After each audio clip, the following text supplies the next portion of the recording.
भारतीय मुलाजमों को भारतीय मुलाजमों को आवाज दो, आवाज दो। सफाई कर्मचारी यूनियन जिंदाबाद, जिंदाबाद, जिंदाबाद। अस्सलामुअलैकुम व आदाब नाज़रीन, आप देख रहे हैं ATN न्यूज़। मैं हूं किफ़ायतुल्लाह सईद। मैं हूं किफ़ायतुल्लाह सईद। इस वक्त मैं ज़िला हेडक्वार्टर के ठीक सामने जो म्युनिसिपल कमेटी का दफ्तर डोडा में है वहां पर मौजूद हूं और आपको मैं बताता चलूं कि पिछले 28 दिसंबर से लेकर स्ट्राइक पर पूरे म्युनिसिपल कमेटी के जो मुलाजमीन हैं पूरे चिनाब वैली में स्ट्राइक पर बैठे हैं। ये इनके कुछ मुतालबात है, उन्हीं की मांग ये कर रहे हैं। आइए इन्हीं से जानने की मैं कोशिश करूंगा कि आखिरकार क्या कुछ प्रॉब्लम इनको आ रही है। इनके साथ मैं बात करूंगा, ग्राउंड पर बैठकर बात करूंगा क्या प्रॉब्लम हो रही है। इनके प्रेसिडेंट है मेरे साथ, उनके साथ भी मैं बात करूंगा। उसके साथ बाद इनके कुछ यहाँ पर समर्थक भी है, उनके साथ भी मैं बात करूंगा। जी सर, आपका नाम? मेरा नाम सजाद अहमद, मैं चिनाब वैली जनरल सेक्रेटरी हूँ। सजाद भाई, क्या प्रॉब्लम हो रही है आपको? 28 तारीख से स्ट्राइक है, पूरे डिस्ट्रिक्ट डोडा के लोगों का जीना आपने बिल्कुल मुश्किल कर दिया है। पूरा डिस्ट्रिक्ट डोडा जो है इस वक्त अर्थवाइल जितना भी इलाका है, टोन है, पूरा गन से बड़ा पड़ा हुआ। क्यों आपने स्ट्राइक किया, क्या मसला पूरा हो रहा है? सर अरसा 14 15 साल से सफाई कर्मचारी और अदर दिन यहाँ पे काम कर रहे हैं हर एक म्यूनसिपलिटी में। आज तक उनको रेगुलाइज नहीं किया, जहाँ तक कि गवर्नमेंट ने SRO चोट निकाला था कि 7 साल के बाद सफाई कर्मचारी अदर दिन परमानेंट हो जाएंगे। मगर आज 15 20 साल से जो सफाई कर्मचारी अदर दिन काम कर रहे हैं, आज तक गवर्नमेंट ने उनको रेगुलाइज नहीं किया है।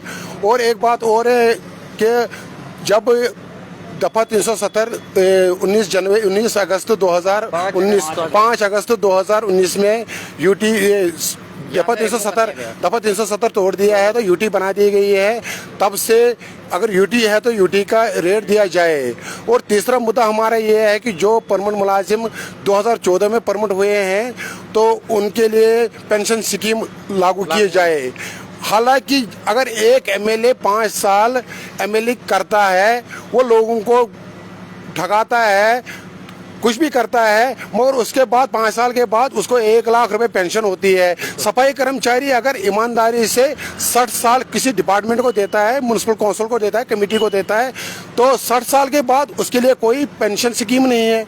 ये तो सरासर नाइंसाफी है। हम मजम्मत करते हैं गवर्नमेंट से जल्द से हमारा मसला हल करे, नहीं तो ये जो ये स्ट्राइक है ये दिन ब दिन बढ़ती जाएगी। यहाँ तक कि जम्मू प्रोविंस और कश्मीर प्रोविंस सारा का सारा ठप पड़ जाएगा, गंदगी के ढेर लग जाएंगे। उसकी जिम्मेवारी गवर्नर साहब की और इंतजाम की होगी। सजाद साहब, आपसे जानना चाहूँगा, जिस तरह श्री अमित शाह जी ने जम्मू कश्मीर का दौरा किया, जम्मू के एक बहुत बड़े स्टेज से उन्होंने बोला कि सफाई कर्मचारियों के लिए हमने एक स्पेशल प्लान रखा है। वो स्पेशल प्लान क्या मिला है आपको, मैं जानना चाहता हूँ। जब गृह मंत्री साहब जम्मू के दौरे पे आए तो उन्होंने प्रेस मीडिया में यही बताया है कि सफाई कर्मचारी एक्ट लागू किया गया है, मिनिमम वेज एक्ट लागू किया गया है, मगर ग्राउंड लेवल पे तो कोई उसका कोई निशान नहीं है, कोई काम नहीं है।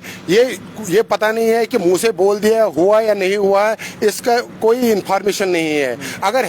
अगर हुआ है तो दे क्यों नहीं रहे हैं? ये किनकी गलती है? आपको क्या लगता है जिस तरह से आप स्ट्राइक कर रहे हैं, बाजार गन से बड़ा पड़ा हुआ है पूरा, आप कोविड-19 जो है फिर से कोविड आ रहा है, नोवल कोरोना वायरस आ रहा है, फिर से बीमारी फैलने का ज़्यादा खतरा है, क्या आपको लगता है कि आपकी स्ट्राइक से आपको कुछ मिलेगा?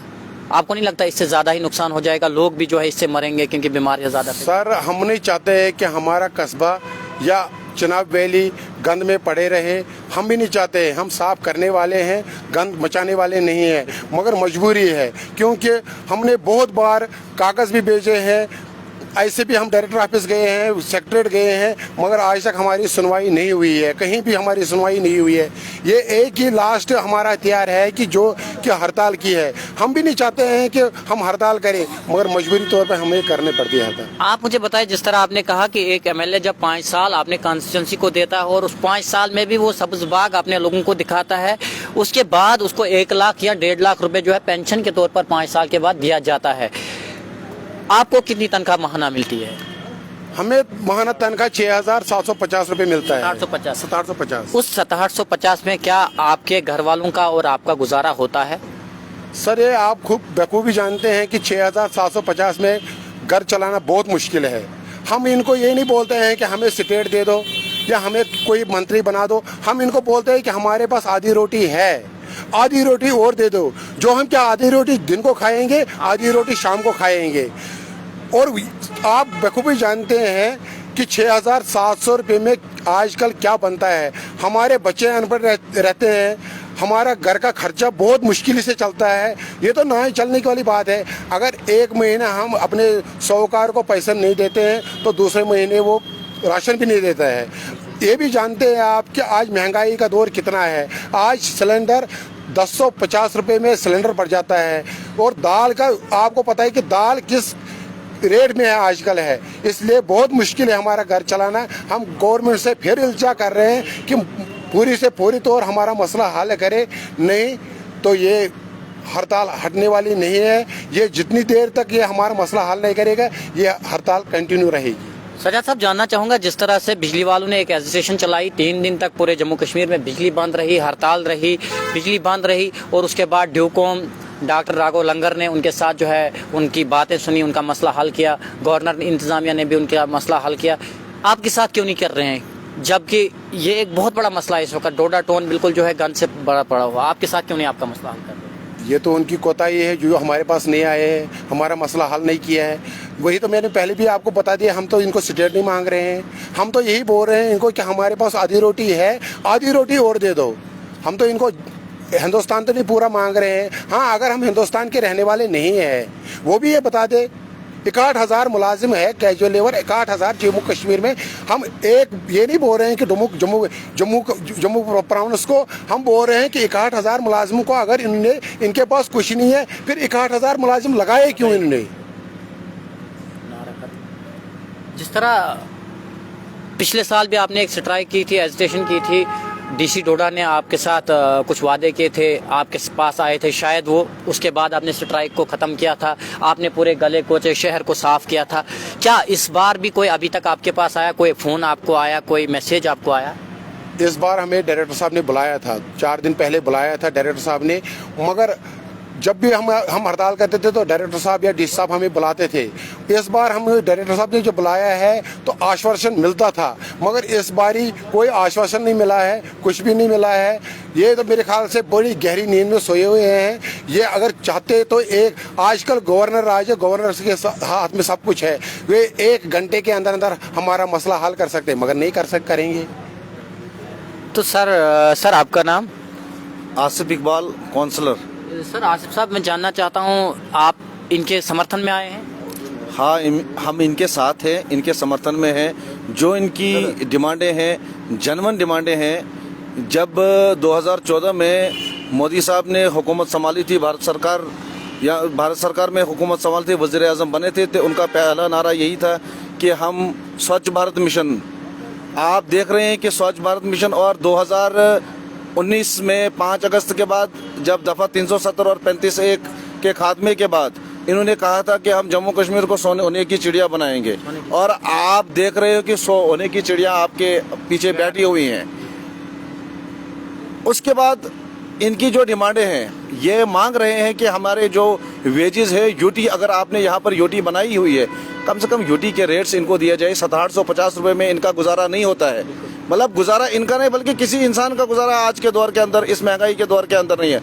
जो भी सजाद साहब ने बताया, इनकी डिमांडें जनमन डिमांडें हैं, और पूरी कौंसल डोडा म्यूनसिपल कौंसल इनके साथ है। जितने भी कौंसलर हजरात हैं, चाहे वो किसी भी पार्टी से ताल्लुक़ रखते हैं, तमाम कौंसलर हजरात इनके साथ हैं।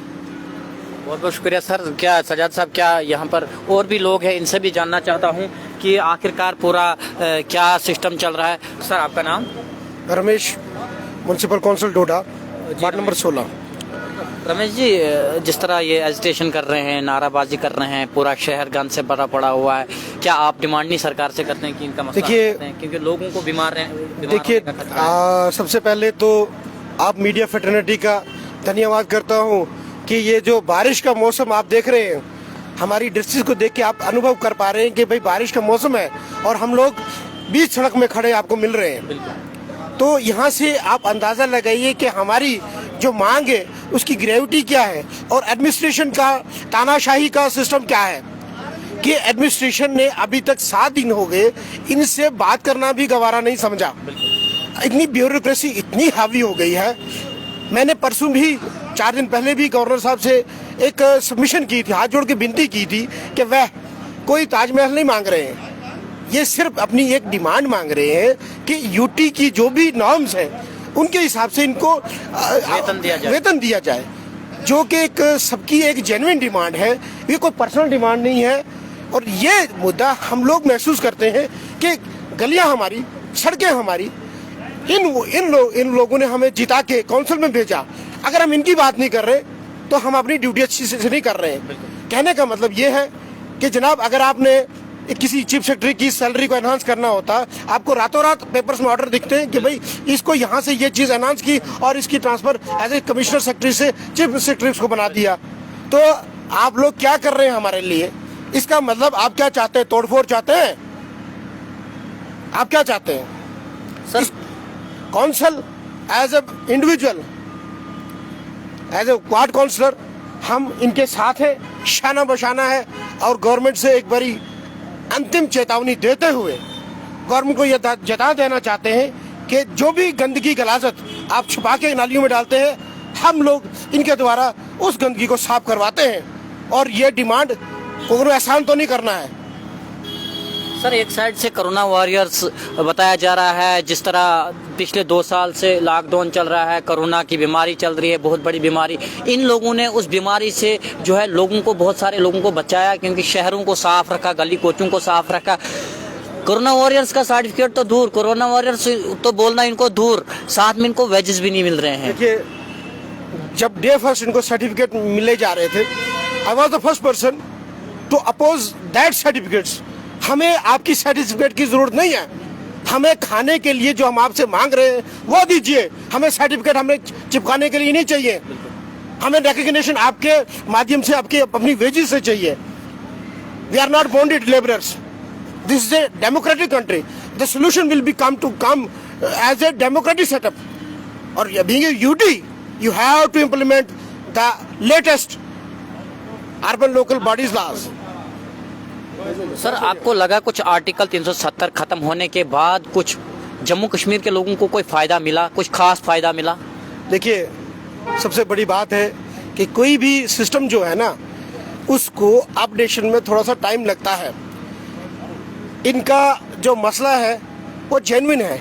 मैं इनसे गुफ्तगू में बात भी कर रहा था कि अल्टीमेटली कहीं ना कहीं इसको हम लोग अच्छे तरीके से अभी तक प्रॉब्लम दी जा रही थी, तो वो अभी तक हमें इसको चैनलाइज करना है और इनकी डिमांड को प्रॉपर सोल्यूशन देने की कोशिश नहीं है।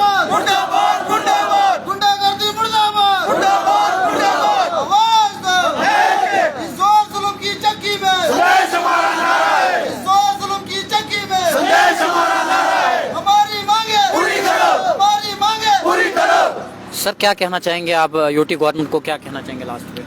देखिए, मैं माननीय प्रधानमंत्री श्री नरेंद्र मोदी जी से, जो कि हमारे सफाई कर्मचारी और डेली वेजर्स को बहुत मान्यता देते हैं, मेरी सबमिशन यही है कि हम लोग इस चीज़ को पाए, तकमील तक, मतलब कि हम इसको प्रॉपर सोल्यूशन दे पाएँ और फर्स्ट प्रायोरिटी पे जो भी जम्मू कश्मीर यूटी के नॉर्म्स के हिसाब से इनको वेजेस दिए जाएं।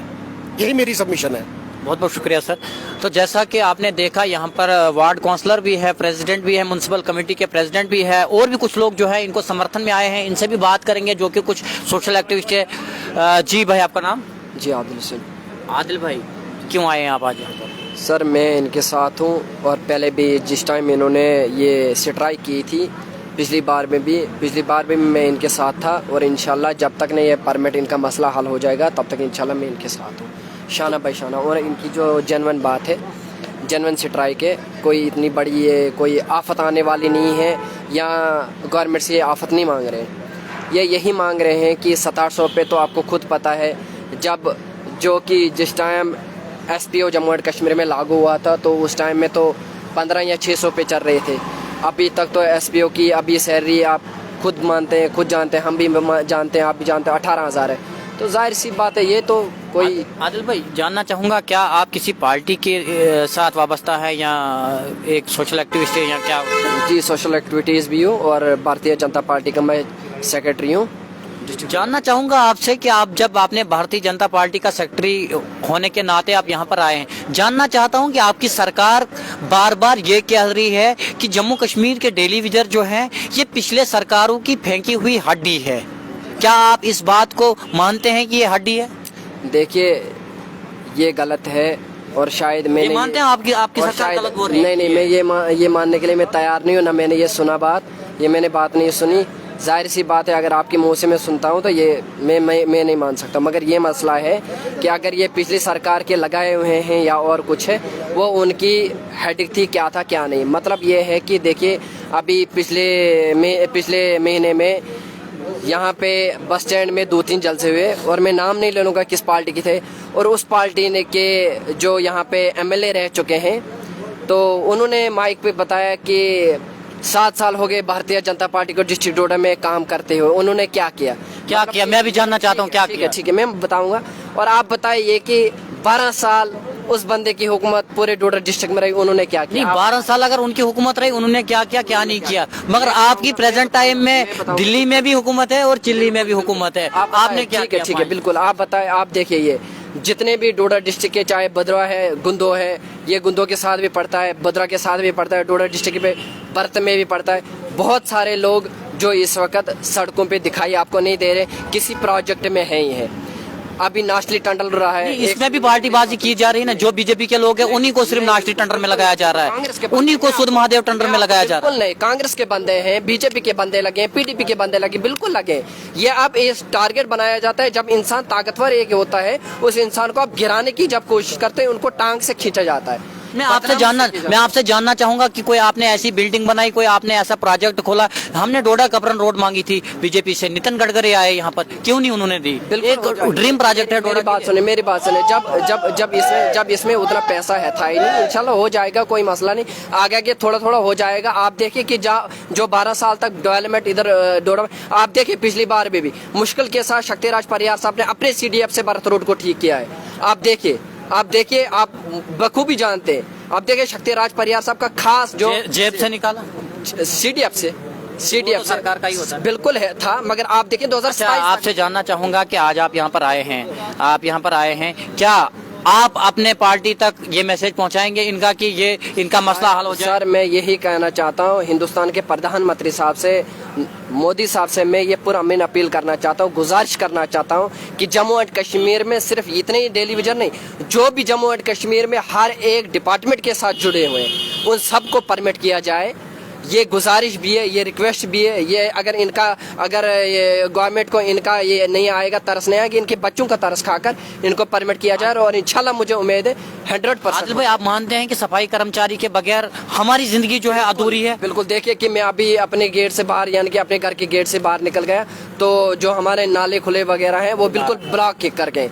तो मुझे जाहिर सी बातें हैं, मैं मानता हूँ कि बिल्कुल 100% इनकी जनवन बात है और इनका ये मानना पड़ेगा। इंशाल्लाह ये बिल्कुल 100%। शुक्रिया आपका। प्रेसिडेंट साहब आप कुछ लास्ट में कहना चाहेंगे सरकार के लिए? लास्ट में हम यही कहना चाहते हैं कि जल्द से जल्द हमारा मसला हल करे और कुछ नहीं। तो जिस तरह आपने देखा, मैं म्युनिसिपल कमेटी डोडा में हूँ इस वक्त, और यहाँ पर जो है मुलाजमों ने प्रोटेस्ट किया, जो कि हमारी रीढ़ की हड्डी बताया जाता है इन लोगों को, और सच में रियल में ये हमारी रीढ़ की हड्डी है। इस वक्त आप देख सकते हैं कि 28 तारीख से लेकर आज तक इन्होंने स्ट्राइक रखी है। पूरा डिस्ट्रिक्ट डोडा जो है इस वक्त भी गंद से भरा पड़ा हुआ है, और इनका यही कहना है हमारी जितनी भी जेन्युइन डिमांड है उनको जो है एक्सेप्ट किया जाए। हमारे पास आधी रोटी है, हमें पूरी रोटी दी जाए और हम काम करने के लिए तैयार है। हम भी सरकार से हाथ जोड़कर गुजारिश करते हैं कि जितने भी मुलाजमीन है, जितने भी डेलीविजर है, जितने भी सफाई कर्मचारी है, इनका मसला जो है जल्द से जल्द हल किया जाए ताकि ये अपने घर में अच्छी तरह से गुजर बसर कर सके। खुदा हाफिज। फिर मिलूंगा आपके साथ, तब तक के लिए शब बखैर।